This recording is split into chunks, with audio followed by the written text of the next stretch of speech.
Alright guys, Monday night the 15th of March, and just coming up to 8 p.m. Thought I'd come out and do a quick power hour, and we're going to start working on this center console or center dash support, whatever you want to call it. And we're going to make a plate to cover this huge cutout that was once used for a stereo. So I've got one of my practice stripe panels here that we're going to cut up in order to use that up. So I've just marked out the length of this panel, and then we will trim it up to fit with enough room to put a few screw holes on the side. We're going to drill through the front and probably put some hex head screws in there, something that looks half decent, to fasten this plate to the front, or we could glue it with adhesive. Either way, it's going to be fitting on the front of this panel to take up this huge space left over from the stereo cutout. Alright, so let's get going. Break out the cutting disc.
Guys, now Tuesday, March 16th, welcome back to the Taj Mahal, and we're just checking out the end result of our little project from last night.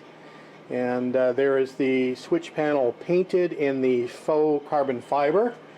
I know it's not everybody's cup of tea, but I like it, and it's my car, so that's all that's really important. I tried to match the trunk panel that I did earlier. This one's a little bit lighter. The other one was a tinted clear. This is just a regular clear, a rattle can clear. I didn't go too crazy and break out the actual paint guns.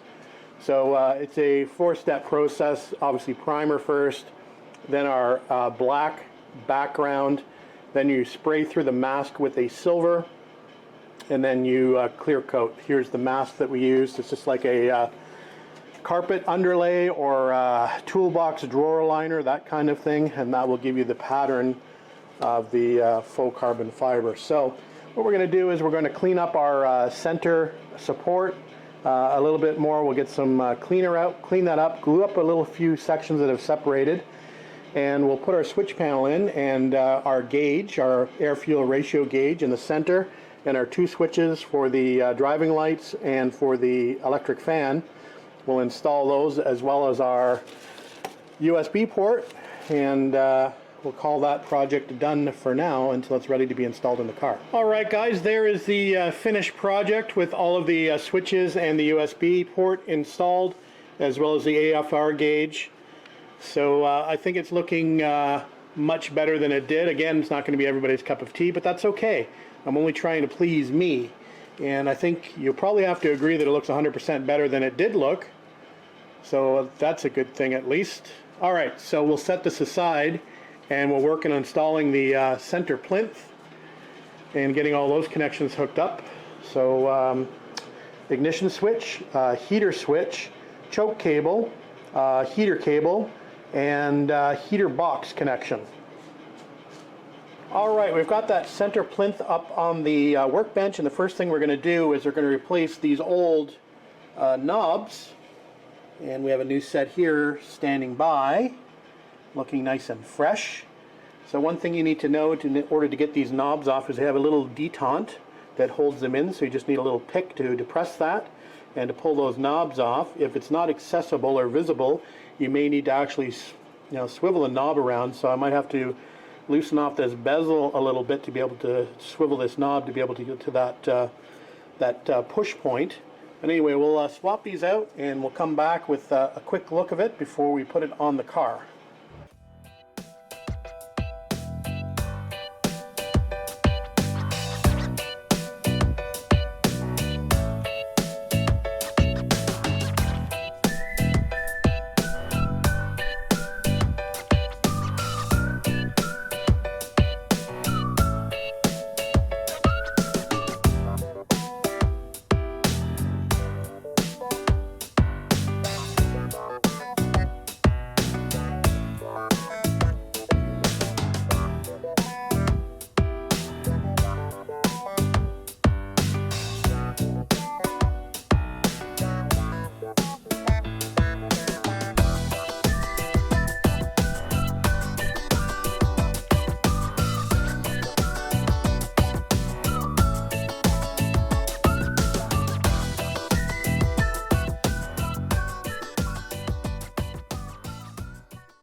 Alright, sometimes the knobs can really be welded on there. It's possible those knobs might have been original actually.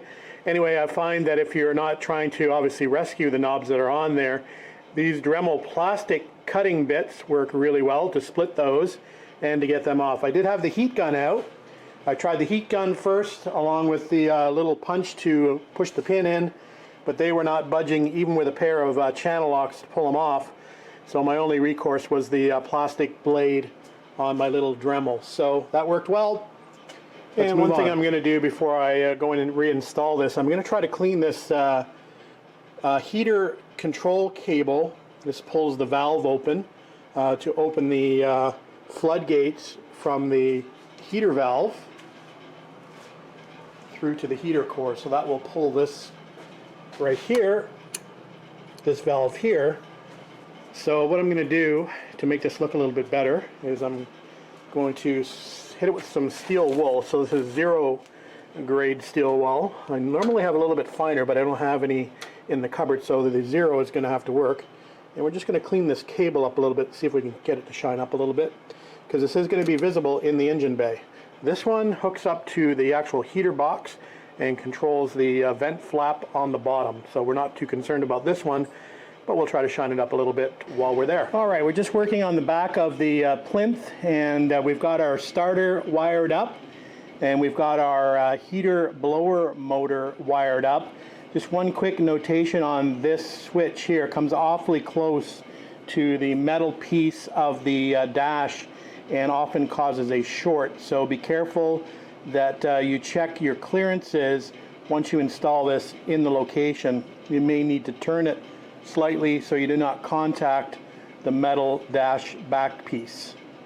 So this is a bit of a challenge getting the choke cable and the heater control cable up through the bulkhead and through the grommet. So I've removed the grommet and I've just done a little fish cable down through that hole, and then hopefully we'll be able to replace the grommet afterwards. We've got the heater control cable out and one of the choke cables out. So hopefully this one will come out and then we can try to fit the grommet back on there, and hopefully we're successful doing that. All right, we've got the heater control valve cable hooked up and functioning. We've got the 2 choke cables run. Now obviously these are triple Webers. The previous owner just ran a double choke setup, and then he had an odd looking rod, looked like a piece of coat hanger actually, running from the middle carb to the front carb. I'm actually going to try to operate these on 2 chokes only, and we'll see how we do before we try to figure out what we're going to do as far as operating the furthest most choke if required. So there's the cables there. I need a couple of trunnions screws to fix those, but they're there. So we're going to move on to the heater box connection under the dash, which also takes one of these little trunnion fittings. Let me see if we can get it in there. Takes one of these guys to hook the cable up to the heater box. So we'll do that now. All right, here is the heater box connection. And again, it just utilizes a little trunnion screw here on this lever, and the cable is affixed here. And if we operate it, excuse me, it just should drop the door down. I don't know if you'll be able to see it or not, but there it just drops this little door down, and that's where you get heat to your feet, or supposedly get heat to your feet. Actually, the heaters work pretty well in these cars. You can actually be quite comfortable. Some guys have differing opinions, but I've always been comfortable with the heat in these cars, particularly when you have a hardtop on. It's nice and cozy. Anyway, so that is that. All right, to put an end to this video, we're just going to sit the center console, or the center support, in there loosely. It can't go in right now anyway, because obviously we need to get the transmission tunnel on and off to wire up switches, etc. And that H-frame is generally one of the last things we put in the car, because generally I try to operate the car on the road without the trans tunnel to make sure everything is operating before we bolt that thing in. So we'll set that in there loosely with the knowledge that it's coming out, and we'll probably stay out until one of the last things to actually go back in the car. But let's get it in there just to see what it's going to look like. All right, guys, just crossed 2 items off the list. Center plinth and dash support are now complete. So 2 of the 11 items on the list that we made yesterday are now done. Do you want to see that? Yeah, I guess you probably will. All right, so I'm happy with the center plinth. It came out well with the new knobs. Looks fantastic, I think. So that cleaned up nicely. The new knobs look great.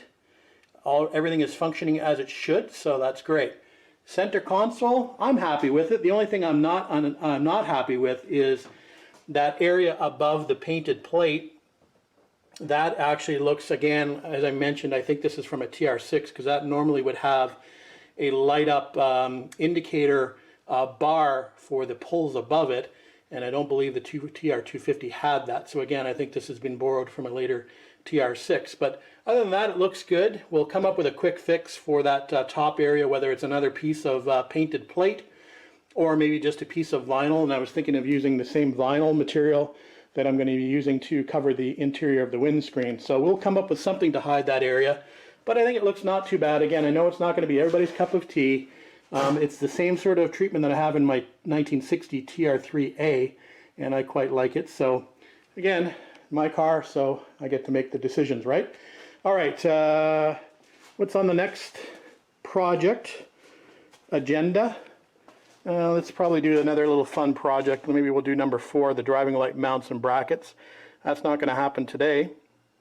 So we'll try to get out here over the next couple of days, and we'll try to mock something up that's going to work for us. So stay tuned for that. Front of the car, make that look a little bit better, get those lights off the floor. And again, that'll be over the next couple of days. All right, see you then.